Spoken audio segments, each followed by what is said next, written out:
Ram Ram. Ravish Kumar NDTV से बाहर हो गए। अब ये तो पुरानी खबर हो गई, फिर आज मैं क्यों बात कर रहा हूं? क्योंकि आज मैं रवीश कुमार के दो इंटरव्यू की चर्चा करने जा रहा हूं। और मुझे ये कहने में जरा सा भी संकोच नहीं है कि रवीश कुमार आज के समय में इतना बड़ा नाम है कि हम जैसे लोग चर्चा करें या ना करें उससे बहुत फर्क नहीं पड़ता है। और मैं चर्चा शायद करता भी नहीं। जिस वक्त रवीश कुमार का ये इंटरव्यू आया तो अजीत अंजुम ने लिया, तो मेरे लिए वो आश्चर्य की बात इसलिए थी क्योंकि अजीत अंजुम के लिए तो बड़ा पीड़ा का विषय रहा होगा, क्योंकि हमेशा उनको लगता था कि रवीश कुमार जो कर ले रहा है मैं क्यों नहीं कर पा रहा हूं। और इस इंटरव्यू में उनके मुंह से वो निकल भी गया है। लेकिन मैं उस वक्त इंदौर था, फिर लखनऊ रहा, लगातार यात्राओं में रहा, तो इसलिए मैं बात नहीं कर पाया इस पर। आज मैंने वो दोनों साक्षात्कार देखे। अजीत अंजुम के साथ तो बहुत बड़ा साक्षात्कार है और करण थापर के साथ जो दवायर पर दिया है वो थोड़ा छोटा है। अब ये दोनों इंटरव्यू क्या कहते हैं, ये साक्षात्कार क्या कहते हैं? तो पहला तो ये कि रवीश कुमार इतनी बड़ी शख्सियत हो गए हैं कि अजीत अंजुम जो अपने आप को एक संपादक के तौर पर, एक बड़े व्यक्ति के तौर पर देखते हैं, और जब वो रवीश कुमार के मुंह से सुनते हैं कि मैं तो ग्रुप एडिटर हो गया था, तो अजीत अंजुम भी कहते हैं कि अरे मैं तो सोचता था कि मैनेजिंग एडिटर है आप। तो उस वक्त अजीत अंजुम के चेहरे का भाव देखने लायक था। और मैं सच कहूं तो दोनों ही साक्षात्कार में रवीश कुमार कुछ इस भाव में थे, चाहे वो करण थापर से बात करते हुए और चाहे वो अजीत अंजुम से बात करते हुए, कि जैसे मैं कृपा कर रहा हूं। आप दोनों लोगों को साक्षात्कार देकर मैं कृपा कर रहा हूं। दोनों ही साक्षात्कार में वो लगातार कहते रहे कि भाई मेरे अलावा तो कोई कुछ करने वाला था नहीं। 2024 तक मैं ये करता तो मोदी की पीड़ा बढ़ती। और इसमें कई जगह पर दोनों साक्षात्कारों को अलग अलग मिलाकर देखने पे रवीश कुमार ने जो लगातार झूठ बोले हैं वो भी सामने आ जाता है। किस तरह का फर्जीवाड़ा करते हैं वो भी सामने आ जाता है। करण थापर के इंटरव्यू में उन्होंने जो क्विंट को लेकर बात कही है, क्विंट यानी राघव बहल और रितु कपूर का क्विंट, तो रितु कपूर ने तो टिप्पणी भी की है। एक मनी कंट्रोल की टेक एडिटर है, उसने भी टिप्पणी की है। और राहुल बजाज का नाम तक भूल गए वो। बड़े बजाज करते रहे, उनको पता ही नहीं था कि भैया वो राहुल बजाज ही थे जिन्होंने अमित शाह से प्रश्न पूछा था। लेकिन जो कहा वो भी झूठ ही था। तो ये सब मैं आपको आज इसमें बताने जा रहा हूं। और सबसे पहली बात जो मैंने कहा कि ये व्यक्ति कितना बड़ा झूठ बोलने वाला हो गया है, कितना फर्जीवाड़ा करने वाला हो गया है, ये इन इंटरव्यूज से दिखता है। हालांकि कई जगह पर मुझे अच्छा लगा जब रवीश कुमार कहते हैं कि परिवार के साथ अधिक समय बिताना चाहता हूं, तो मुझे अच्छा लगा। ये जरूरी है, इसमें कोई बेईमानी नहीं देखनी चाहिए। और रवीश कुमार ने कई बार यह भी एहसास दिलाया अजीत अंजुम को कि 2014 के पहले भी मुझे लोग इसी तरह से जानते थे। अब रवीश कुमार अजीत अंजुम के साथ सवाल जवाब में कहते हैं कि मुझे जब पता लगा पहली बार कि अडानी मीडिया प्रेस कॉन्फ्रेंस करने जा रही, तो मैं रिकॉर्डिंग कर रहा था, मैं बैठ गया, मेरी सांस फूलने लगी। उसके बाद उन्होंने बताया कि वैसे भी मुझे दिक्कत हो जाती है, तो जो लोग थे उन्होंने कहा कि रिकॉर्डिंग बंद कर दें क्या। और ये सुनते मुझे लगा कि कोई खुद को पत्रकार कहे और 27 वर्ष एक मीडिया संस्थान में, मैं गोदी मीडिया नहीं कह सकता किसी को, क्यों? क्योंकि गोदी मां की वात्सल्य की, स्नेह की होती है, तो मैं तो उसको नहीं गलत तरीके से कह सकता। लेकिन सोचिए कि जो रवीश कुमार 27 वर्ष तक एक ही मीडिया संस्थान में रहे, और चूंकि वो बार बार कहते हैं कि चिट्ठी छांटने वाले से ग्रुप एडिटर तक पहुंचे, तो शायद उनके लिए सांस फूलना, दम घुटना, डरना, ये सब स्वाभाविक था। लेकिन भैया रवीश जी रोज पत्रकारिता करते हुए सैकड़ों लोग प्रति वर्ष अलग अलग संस्थानों में और आपके एनडीटीवी में भी अपनी नौकरी जाने के बाद ढेर सारे अवसाद से ऐसे ही गुजरते हैं। आपको तो कोई दिक्कत है नहीं, पहले ही दिन एक झटके में ही आपने इस्तीफा दिया और 3 मिलियन आप पार कर गए, 30 लाख पार कर गए। लेकिन सच यही है कि और दूसरे लोगों को यह सुविधा प्राप्त नहीं है, क्योंकि आप मोदी से लड़ने की बात कर रहे हैं, आप अडानी से लड़ने की बात कर रहे हैं, जो देश के सबसे तेजी से बढ़ते हुए उद्योगपति हैं। इसलिए आपकी बात सुनी जा रही है, आपके पीछे लोग खड़े हो रहे हैं, आपको समर्थन मिल रहा है, कहीं किसी राज्य में सत्ता का समर्थन भी मिल रहा होगा। और पार्टियां तो, राजनीतिक दल तो हमेशा सत्ता ही होते हैं, या सत्ता में होते हैं या सत्ता की दौड़ में होते हैं। तो पक्ष विपक्ष तो एक अलग बात है, जहां सरकार और पक्ष विपक्ष की बात हो, लेकिन वैसे तो राजनीतिक दल सत्ता ही होते हैं, सत्ता प्राप्ति के लिए ही राजनीतिक दल बनते हैं। अब ऐसे में जब रवीश कुमार की सांस फूलने लगी कि अब नहीं रहेगी नौकरी, और जब रवीश कुमार इसमें एक लाइन कहते हैं, तो उस लाइन ने मुझे बहुत, जिसको कहे ना कि रवीश कुमार के चरित्र को लेकर, मैं पत्रकारी चरित्र की बात कर रहा हूं और किसी चरित्र की बात नहीं कर रहा हूं। वो कहते हैं, इन काली मर्सिडीज महंगी खूबसूरत गाड़ियों पर घूमने वाले लोगों को मैं चाहता हूं कि भारत की जनता लोकतंत्र के हत्यारे के रूप में पहचाने, मैं दुनिया में रहूं ना रहूं। कमाल है भाई, काली मर्सिडीज, खूबसूरत महंगी गाड़ियां, निश्चित तौर पर हम भले ही ये अभी हमारे लिए ये स्वप्न जैसा हो कि हम मर्सिडीज में घूमें, लेकिन रवीश कुमार जितने महंगे पैकेज पर हैं उनके लिए ये स्वप्न थोड़ी ना है। अब मैं नहीं जानता हूं कि रवीश कुमार किस गाड़ी से चलते हैं, कंपनी ने उनको कौन सी गाड़ी दे रखी है, लेकिन ग्रुप एडिटर के तौर पर एनडीटीवी इंडिया के ग्रुप एडिटर को कोई छोटी मोटी गाड़ी मिली होगी, ये तो हम नहीं मान सकते। और फिर आप हर मर्सिडीज गाड़ी में चलने वाले या बड़ी गाड़ी में चलने वाले को जनता की नजर में लोकतंत्र के हत्यारे के रूप में दिखाना चाहते हैं, और ये कहते हुए आप मुस्कुराते हैं, वो कुटिल सी मुस्कान चेहरे पर आती है। ये बड़ा फर्जीवाड़ा दिखता है, ये लगता है कि किस तरह से आप बात कर रहे हैं। हालांकि पूरे साक्षात्कार में मुझे ज्यादा यही दिखा, करण के साथ साक्षात्कार में वो अडानी पर आक्रामक थे, लेकिन अजीत अंजुम के साथ साक्षात्कार में वो अडानी पर आक्रामक नहीं है। वो अडानी पर आक्रामक तो हैं, लेकिन ज्यादा वो खुद को हिंदी हॉटलाइन में बड़ा बनाना चाहते हैं, अजीत अंजुम को बौना दिखाना चाहते थे। वो जब एक सवाल में, या कहें कि एक दो बार अजीत अंजुम ने, और अजीत अंजुम पूरे में रवीश से उस तरह से सवाल कर रहे थे कि रवीश जानते हो, रवीश कह रहे हो, यानी है का कहीं उपयोग नहीं किया। हालांकि रवीश कुमार पूरे में अजीत जी ही कहते रहे, क्योंकि अजीत अंजुम सीनियर हैं, हम सभी से सीनियर हैं।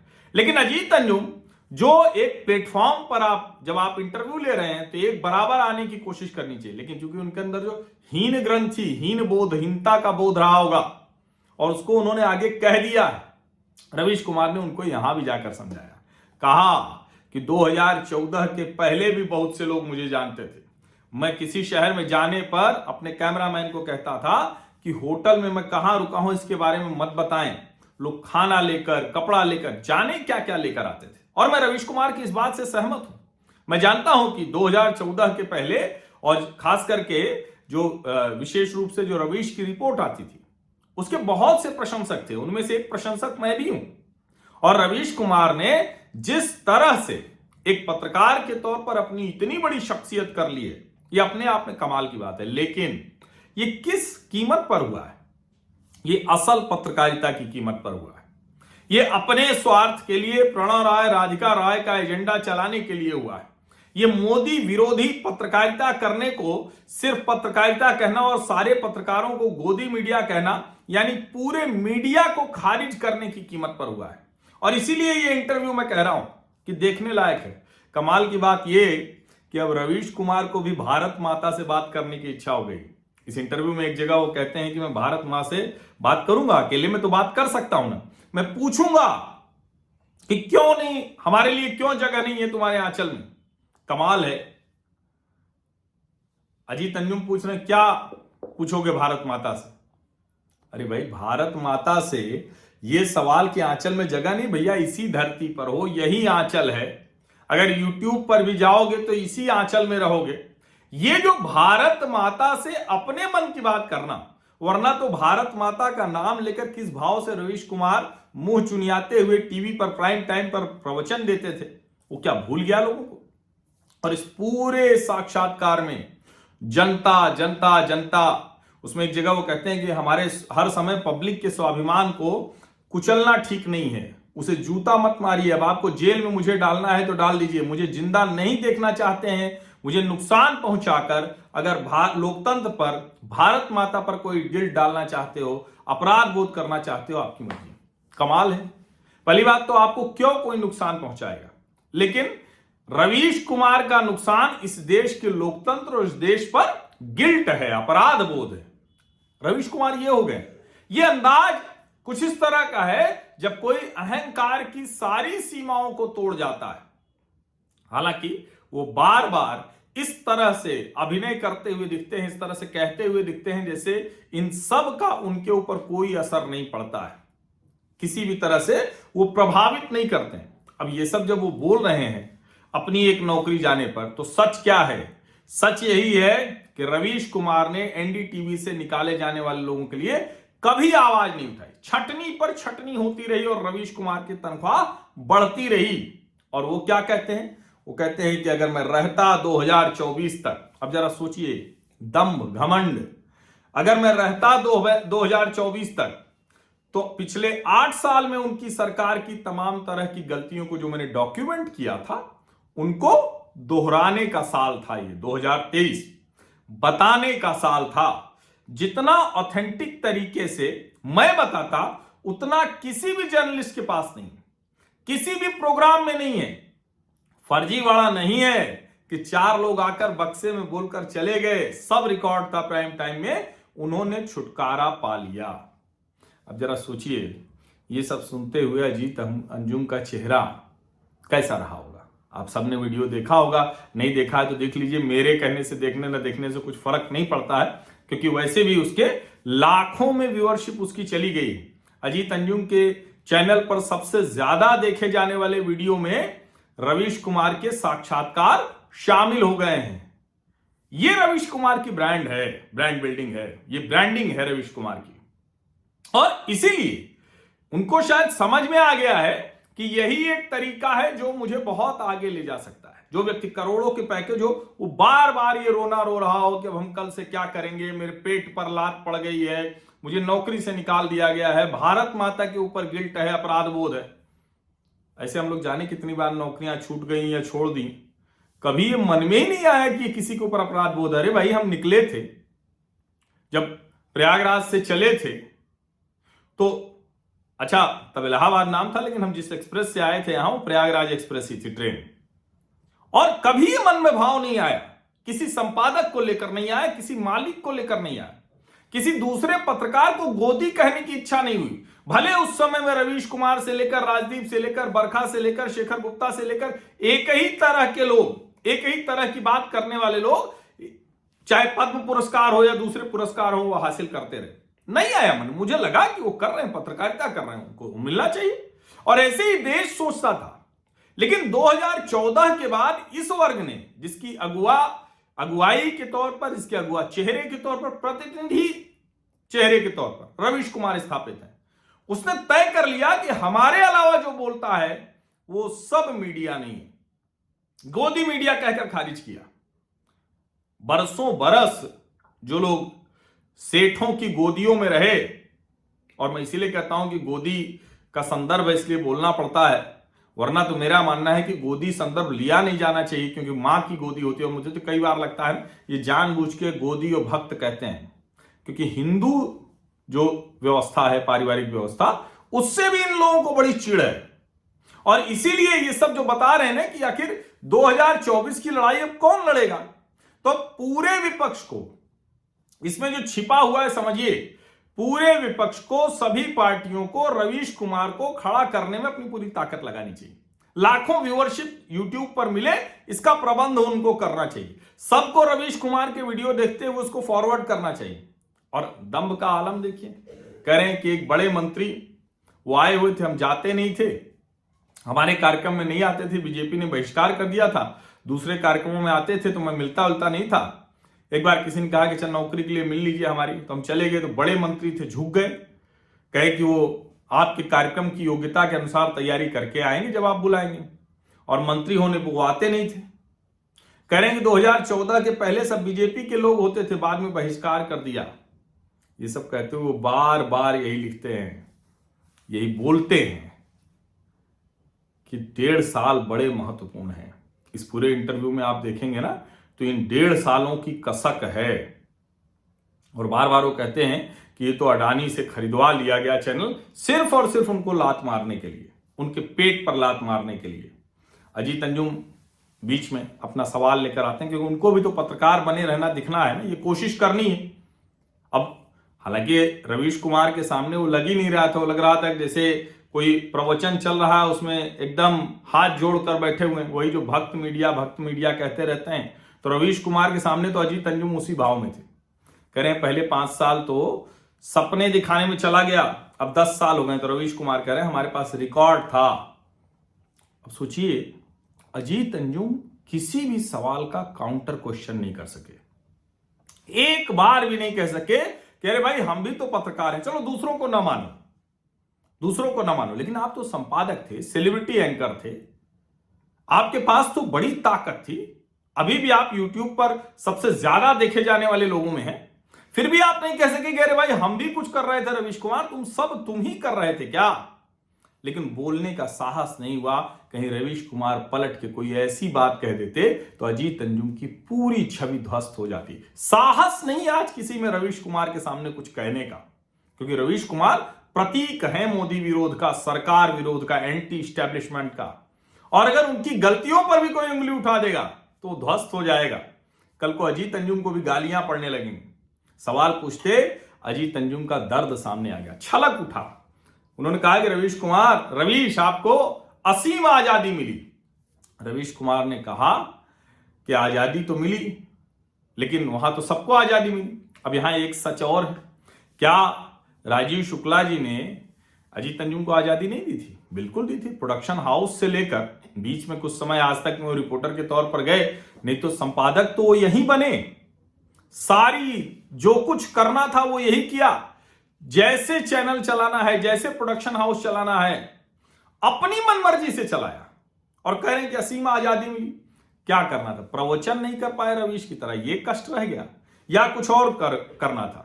बड़ा एंकर नहीं बन पाए, विपक्ष का साझा चेहरा नहीं बन पाए, इसीलिए किसान आंदोलन में सब करने गए थे क्या कि रवीश के बराबर खड़े हो सके। ये इंटरव्यू पूरी तरह से अजीत अंजुम के हीनता बोध का साक्षात्कार है, पूरी तरह से।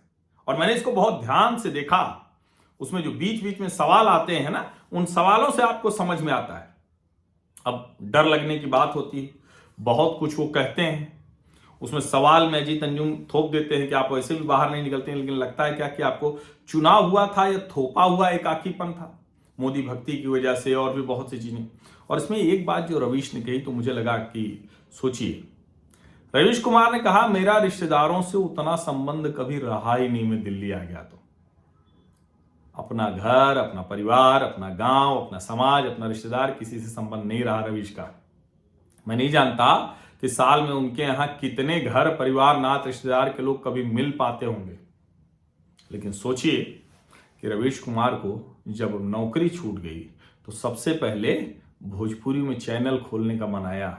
यूट्यूब पे एक चैनल भोजपुरी में खोला है। हालांकि मैं उसकी आलोचना नहीं करता हूं, मैं मानता हूं अच्छा अपनी भाषा बोली में भी आप करिए, बाकी हिंदी में तो आपका चैनल है ही। लेकिन सोचिए कि रिश्तेदारों से कभी नजदीकी संबंध नहीं रहा। इस बीच में एक बड़ा और खूबसूरत सवाल आता है। सवाल क्या? अजीत अंजुम पूरी तरह से लेट गए हैं रवीश कुमार के सामने। क्या कह रहे हैं? प्राइम टाइम का रिकॉर्डिंग कब चलती है प्राइम टाइम की, वो बताते हुए स्लॉट, फिर वो कहते हैं कि अच्छा, तो कहते हैं 40-45 मिनट का, तो कहे उसका स्लॉट का अलग खोजना मुश्किल होता है क्योंकि एड ब्रेक अलग होता था। अजीत अंजुम बताते हुए कहते हैं देखो रवीश, मैं प्राइम टाइम का कितना दर्शक रहा हूं। लगा जैसे पूरा मक्खन का पूरा पैकेट लेकर रवीश कुमार के सामने रख दिया कि भाई तुम अगुआ तो अब हो गए हो, बहुत ईर्ष्या कर ली हमने तुमसे सारी जिंदगी, अब तो कुछ कर नहीं पाएंगे, इसलिए हमको अपने पीछे जगह दे दो, मैं तुम्हें सपोर्ट करता हूं, तुम मेरी इज्जत बचाए रखना। कुछ उस अंदाज में ही ये इंटरव्यू चल रहा था। कहीं नहीं बोल पाए। रवीश कुमार बार बार कह रहे हैं मैं नौकरियों के लिए आवाज उठा रहा था, मेरा गला छिल रहा था, बहुत कुछ है। लेकिन मैं इसे सच मानता हूं, नौकरी सीरीज बहुत अच्छी थी रवीश कुमार की और उसके लिए प्रशंसा की जानी चाहिए। अब क्या बोलते अजीत अंजुम, कह रहे भाई हमने कभी कुछ ऐसा नहीं किया, हम तो सिर्फ और सिर्फ सुबह से शाम तक सिर्फ गाली सिर्फ एजेंडा चलाते रहे, कभी कोई ऐसी बात नहीं की। हमें जब फैक्ट वाली भी बात करनी थी तो सिर्फ और सिर्फ एक लक्ष्य तय था, उसी के लिए करना था। जैसे रवीश कुमार वहां कर रहे थे वही ये भी कर रहे थे, लेकिन उसके बावजूद जो उनको नहीं मिल पाया। और सोचिए, रवीश कुमार कहते हैं कि मदर ऑफ डेमोक्रेसी है, मां ने अपने बच्चे को उठाकर फेंक दिया। अरे क्या है भैया, यानी एनडीटीवी की नौकरी नहीं रही तो सब खत्म हो गया? मदर ऑफ डेमोक्रेसी, भारत पर सवाल, भारत माता पर सवाल, एनडीटीवी और उसमें रवीश कुमार, और उसमें रवीश कुमार की नौकरी। क्या हद है भाई, 1.5 साल में जो कर सकते थे नहीं कर सकेंगे, और कह रहे हैं कि ये नहीं कर सकेंगे तो कहां बोझ रहेगा? मदर ऑफ डेमोक्रेसी, भारत माता पर ये सारा बोझ रहेगा, सारा अंतरात्मा का बोझ सब देश के अंतराल रवीश कुमार की नौकरी बचाने के लिए था।